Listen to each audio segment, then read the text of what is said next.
मेरा नाम अब्दुल वासे। मैं भी एक नशे का मरीज़ हूँ। मेरी एज 23 है। मैं अपना जो नशे की जो मेरा पीरियड रहा है, मैंने स्कूल टाइम पर ही जो है अपने एडिक्शन में लग गया था। सबसे पहले मैंने स्मोकिंग करना शुरू की, जिसकी वजह से थोड़ा बहुत फैमिली में जो है डिस्टर्बेंस हो गई। फैमिली जो है ना, कभी कुछ बात, तो जब भी स्मोकिंग करता था स्मेल आती थी, तो उनसे जो है ना बातें सुनने को मिलती थी। तो इसी तरीके से आहिस्ता आहिस्ता जैसे अपना स्कूल टाइम ख़त्म किया, मैट्रिक के बाद कॉलेज में गया। कॉलेज में जाने के बाद जो है एक आज़ाद माहौल मिल गया। अचानक जो है काफ़ी जो है ना आज़ादियाँ मिल गई। फिर फ्रेंड्स के साथ बैठना, कभी कहीं जाना, घूमना फिरना, पार्टीज़ में जाना। फिर आहिस्ता आहिस्ता इसी तरीके से करते करते जो है पार्टीज़ में जाने लगे, LSD यूज़ करने लगे, पार्टी ड्रग यूज़ करने लगे। तो शो इसलिए होता था कि ऐसे लगता था कि जैसे किसी को कुछ पता नहीं चलेगा, इतना बुरा नहीं है, ये ठीक है, कोई मसला नहीं है, एंजॉय करने के लिए थोड़ा सा होता है। स्टार्टिंग में एंजॉय करने के लिए करते थे, लेकिन जैसे जैसे वक्त गुजरता रहा तो उसकी आदत लग गई। जब नहीं होता था तो मूड मिजाज चेंज हो जाते थे, गुस्सा आने लग जाता था, कभी लड़ाई करने लग जाते थे, कभी घर वालों से गलत बात करने लग जाते थे। कोई छोटी बात समझा रहे होते थे तो उसमें भी जो है ना लड़ाई झगड़ा करने लग जाते थे। तो आहिस्ता आहिस्ता जैसे जैसे वक्त गुजरता रहा, कुछ और ज़्यादा जो है ना एडिक्टिव फ्रेंड्स के साथ बैठने लगा, मिलने लगा उनसे, तो उसमें भी जो है ड्रिंक करने लगा। फिर आहिस्ता आहिस्ता इसी तरीके से जैसे जैसे वक्त गुजरता गया, तो अपना स्मोकिंग से ड्रिंक से फिर जो है किस तरीके से मैं हीरोइन की तरफ चला गया, फिर किस तरीके से कोकेन मेडिसिन यूज़ करने लग गया। वक्त का कुछ पता ही नहीं चला। अपनी स्टडी मैंने ख़राब कर दी। तकरीबन 2 से 3 साल में मैंने अपने जो वालिदैन से जो भरोसा था, जो सब मुझ पर यकीन करते थे, तो सब मैंने जो ना ख़त्म कर दिया।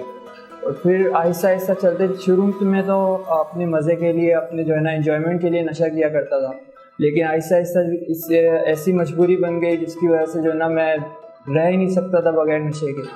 और फिर नशे के लिए बहुत से गलत काम करने पड़े मुझे, क्योंकि नशा शुरू में जब करते थे तो घर से पैसे मिलते थे, सब कुछ होता था, नशा कर लेते थे, कोई प्रॉब्लम नहीं होता था मुझे।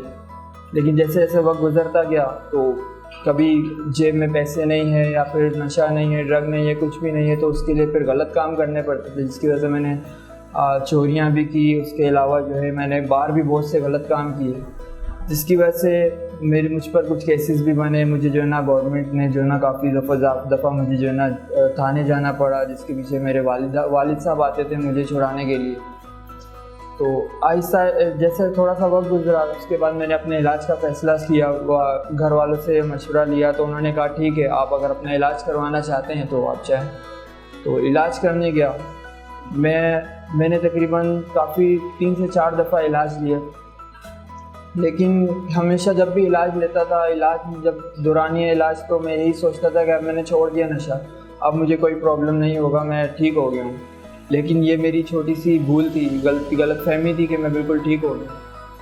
तो जैसे ही रिहैब सेंटर से बाहर आता था तो अचानक अजीब ही फीलिंग होती थी कि मैं ठीक हो गया हूँ, बेहतर हो गया हूँ। तो अपना चॉइस चेंज करने का सोचा कि जिस हीरोइन की वजह से या फिर कोकेन की वजह से, आइस की वजह से मुझे विड्रॉल्स होते थे, तकलीफ़ होती थी, तो शायद मैं इसे चेंज करता हूँ, या तो अल्कोहल यूज़ कर लूँगा या फिर चरस यूज़ कर लूँगा, तो उससे इतना प्रॉब्लम नहीं होगा।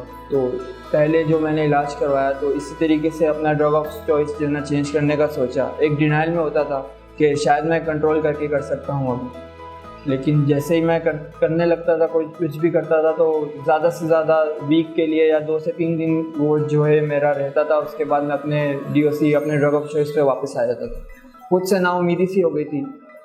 तो जैसे जैसे वक्त गुजरा, तो कुछ ज़्यादा जो है ना चीज़ें मेरे सामने आ गई कि जेल जाना पड़ा। उसकी वजह से काफ़ी ज़्यादा जो है ना मैंने अपने भरोसा, अपनी इज़्ज़त, अपने साथ साथ अपने वालिदैन की इज़्ज़त, अपने मेरे साथ जो यार दोस्त, अच्छे दोस्त बैठते थे, फ्रेंड्स जो मेरे होते थे, कोई भी नहीं रहा, अकेला हो गया बिल्कुल। जैसे जैसे वक्त गुजरता गया तो कुछ समझ नहीं आता था, एक नाउमीदी सी बहुत ही ज़्यादा हो गई थी। तो फिर एक आखिरी दफ़ा इलाज का फ़ैसला किया। अपने वालिद साहब ने मुझे कहा, एक और मौका दिया मुझे, शुक्र अदा करता हूँ उनका। सबसे पहले तो उन्होंने दोबारा मुझे एक इलाज का मौका दिया। तो इस इलाज में जब मैं आया, अपने आप को सोचा कि अब जो है ना जो गलतियाँ माजी में मैंने की उन गलतियों से जो है सीखूं और आगे जो है ना अपने आप को बेहतर करने की कोशिश करूं। जैसे जैसे थोड़ा सा वक्त गुजरता गया तो आज मेरी रिकवरी को तकरीबन 8 से 9 महीने हो चुके हैं। तो मैं अपने सबसे ज़्यादा जिन्होंने मुझ पर बहुत ज़्यादा जो है ना फोकस किया, मेरे जितने भी रिकवरी काउंसलर, मेरे काउंसलर, साइकाइट्रिक जो भी हैं, उन्होंने मुझ पर मेहनत की, अपने आप को समझा, अपनी गलतियों को समझा कि मैंने माजी में क्या गलतियाँ की हैं और अब मुझे क्या करना चाहिए। अब अपनी अना को छोड़कर, अपनी जो है ना मानने वाले रवैये को छोड़कर एक अच्छी ज़िंदगी की तरफ जाने की कोशिश करता हूँ और अपने आप को बेहतर करने की कोशिश करता हूँ।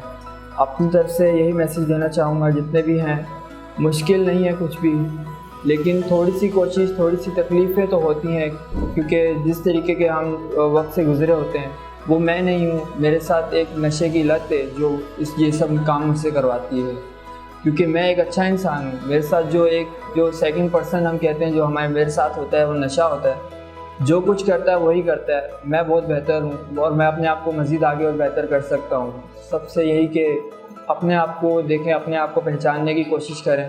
हम इस ड्रग से, एक नशे से आज़ाद हो सकते हैं।